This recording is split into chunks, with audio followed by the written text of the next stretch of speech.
Hello there, welcome to another video from Fougere Family Adventures. If you're new to our channel, please make sure that you hit that button and subscribe. Make sure you hit the little bell, get our notifications so that you can see our latest videos.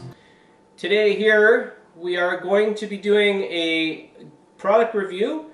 Our product review is a rod and reel combo, and this combo is from Okuma. They are called the Aveon Kokanee Rod and Reel Combos. This rod and reel got for a great price. It was $100 Canadian when they first came out. Now I believe they're about 150 Canadian. Still a good price for an entry-level kokanee rod with a line counter reel, lots of line capacity. So I'm going to run you through some of the things that I've been enjoying using this and some of the things that I've not really been enjoying with this combo. It's all a win in the end really for the price and having a cheap combo on the boat with kids and a family. If you've got a family, I don't recommend going out buying a $300 rod unless you want to stress out every day that you're out on the water with your family. So I don't have to worry about my kids breaking this. If they do, well, that's our fault, and if it's broken, we'll buy another one. I did, however, have this rod. One of these rods broke last summer, and Okuma was really awesome. They sent us another replacement rod because that rod was defective, so we now have two rods again. What I like about this is it is a stiffer rod, so I can use it for rainbow trout as well in the fall. Now that combines to a dislike as well, because for kokanee, as they say, a kokanee rod should be really limber, and this rod doesn't seem to be as flexible as, say, our ugly sticks. Our ugly sticks are amazing, bought them at Canadian Tire. And those things we've had for a while. They're a little bit shorter than this rod. So the other thing for me when I'm by myself, this rod's just a little bit too long. It's not matched properly with my landing net. So it can make it a little bit cumbersome trying to land a kokanee. Not the end of the world. It's just a little bit easier with a shorter rod if you're looking to land those kokanee by yourself. So that's the rod. The rod is great. It handles 4 to 10 pound test, I believe, and 1/4 to 1 ounce of weight. And the reel itself sits on a really nice reel base, nice trigger finger, a great way to tie this rod in to hold it down. I love these. Comes with cork handle. I love the cork handle. You see I have elastics on here for when I break my rods down. I always keep them together. And the reel itself, why I bought this combo was I was looking for two things. I was looking for a line counter reel. I wanted to check out line counting and see if it was something for me.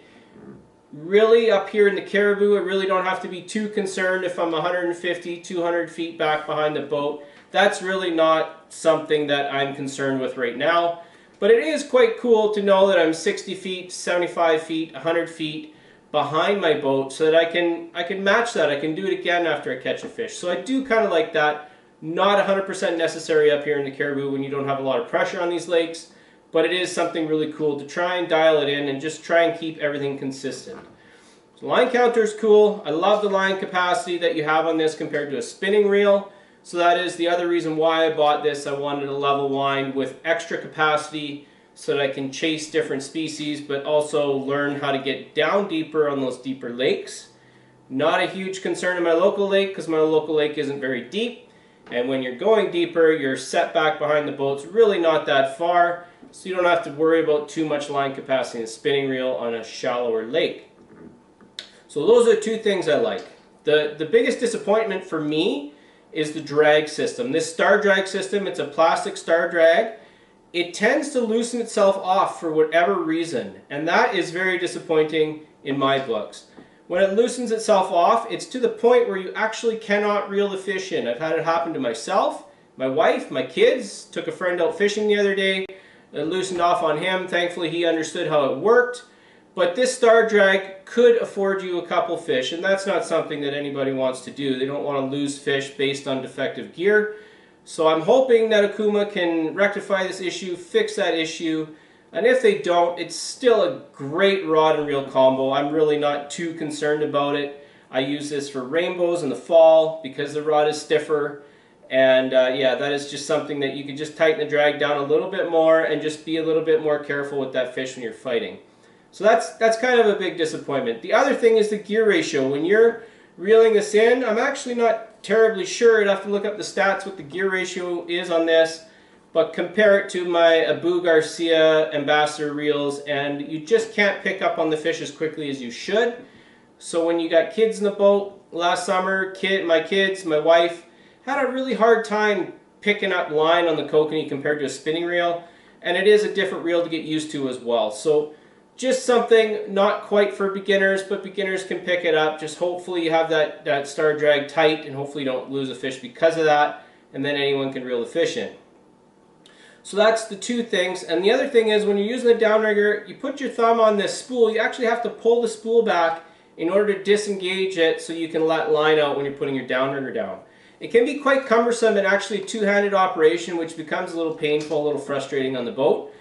Abu Garcia's, you just press the button and you hold the spool, press the button, and it usually works right away. This one you got to kind of struggle with it and then pull it off. So even I'm having a hard time right now. So you pull this and then you push it down, and that's how you release your line. So that, not the greatest as well. The last thing that happens is it's got a little clicker here, so when the fish pulls, it clicks.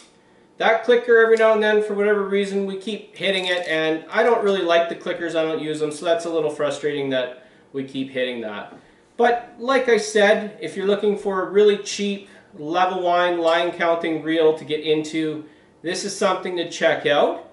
If you're concerned about the star drag system, about the fact that it's really hard to operate, I wouldn't recommend it. But if you're just looking to have something cheap that you're not worried about it breaking, you can buy something else later on down the road. I would recommend this. So kind of mixed reviews on this product. It is a great product to get into though, especially when you're buying like me, when you're buying sets of 2.